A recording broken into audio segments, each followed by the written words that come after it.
नमस्कार मित्रों।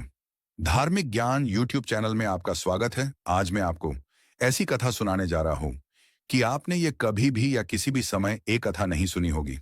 दोस्तों, अगर आप सच्चे राम भक्त हैं तो हमारी यूट्यूब चैनल को सब्सक्राइब जरूर करें कि चैनल में नई कहानी आए तो आपको सबसे पहले पता चले।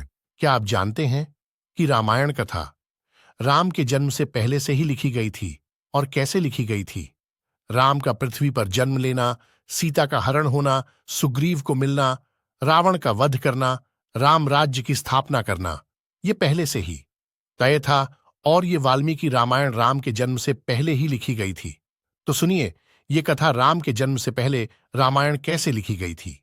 हिमालय की ऊंची चोटियों पर भगवान शिव और माता पार्वती निवास करते थे। एक दिन माता पार्वती ने भगवान शिव से पूछा, हे स्वामी, क्या आप मुझे बताने की कृपा करेंगे कि भविष्य में पृथ्वी पर क्या घटनाएं घटित होंगी?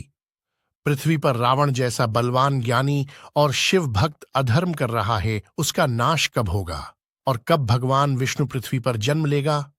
भगवान शिव ने मुस्कुराते हुए कहा, हे पार्वती, भगवान विष्णु भविष्य में पृथ्वी पर धर्म की स्थापना के लिए अवतार लेंगे।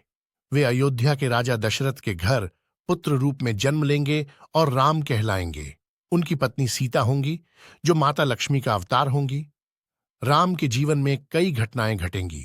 वे रावण जैसे महान असुर का नाश करेंगे और धर्म की स्थापना करेंगे। उनका जीवन आदर्श पुरुष का जीवन होगा और वसन बंध जीवन जिएगा और मर्यादा पुरुषोत्तम कहलाएगा। रघुकुल की मर्यादा के लिए वनवास भी जाएगा। इसके बाद भगवान शिव ने रामायण की कथा विस्तार से सुनाई, राम के जन्म से लेकर उनके वनवास, सीता हरण, रावण वध और अंत में राम राज्य की स्थापना तक। लेकिन भगवान शिव जी को पता नहीं था कि सामने वाले पेड़ पर तोता बैठा है और अपनी कहानी सुन रहा है। शिव पार्वती के संवाद को एक तोता सुन रहा था, जो पास के एक पेड़ पर बैठा था। पोपट को यह कथा इतनी रोचक लगी कि वह हर दिन शिव पार्वती की बातें सुनने हिमालय आता था और सारे दिन की कथा सुनता था। वह इस कथा को सुनकर अपने घोंसले में लौटता और अपनी साथी मैना को वह सब सुना देता जो उसने सुना था। पोपट का घोंसला ऋषि वाल्मीकि के आश्रम के एक पेड़ पर था।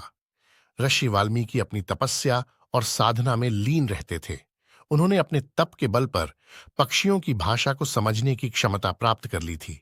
जब पोपट अपनी पोपटी को रामायण की कथा सुनाता तो वाल्मीकि ध्यानपूर्वक सुनते और उस कथा को अपनी लेखनी में उतारते। हर दिन पोपट हिमालय से कथा सुनकर आता और उसे अपनी पोपटी को सुनाता। इस तरह वाल्मीकि को रामायण की संपूर्ण कथा का ज्ञान हुआ। उन्होंने रामायण को श्लोकबद्ध रूप में लिखना आरंभ किया। वाल्मीकि ऋषि ने पोपट की कथाओं से प्रेरित होकर रामायण की रचना की। ये रचना भगवान राम के जीवन और उनके कार्यों का एक महाकाव्य बन गई। इस प्रकार राम के जन्म से पहले ही रामायण का निर्माण हो चुका था। जब पृथ्वी पर अधर्म, असत्य बढ़ता है, तब अधर्म और असत्य को नाश करने और धर्म और सत्य की पुण्य स्थापना के लिए भगवान विष्णु पृथ्वी पर जन्म लेता है।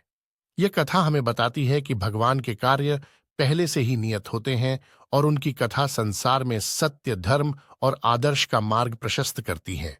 ऋषि वाल्मीकि की यह रामायण, जो पोपट की सुनी सुनाई कथा पर आधारित थी, आज भी मानवता के लिए प्रेरणा का स्रोत है। ये तोता सिर्फ पक्षी नहीं थे। तोता के अवतार में एक दिव्य आत्मा वाले महान प्रभु भक्त थे। ऐसा जीवन पाना जन्मों जन्म का प्रभु भक्ति का फल होता है। प्रभु भक्ति, सत्संग, दान, पुण्य करके जो सत्य कर्म करते हैं उसको भगवान जरूर फल देता है। तो दोस्तों, आज से हम इतना जरूर सीखेंगे कि हम अच्छा कर्म ही करेंगे और अच्छा फल पाएंगे। जय श्री राम। भगवान आपको और अपने परिवार को अच्छा फल दें।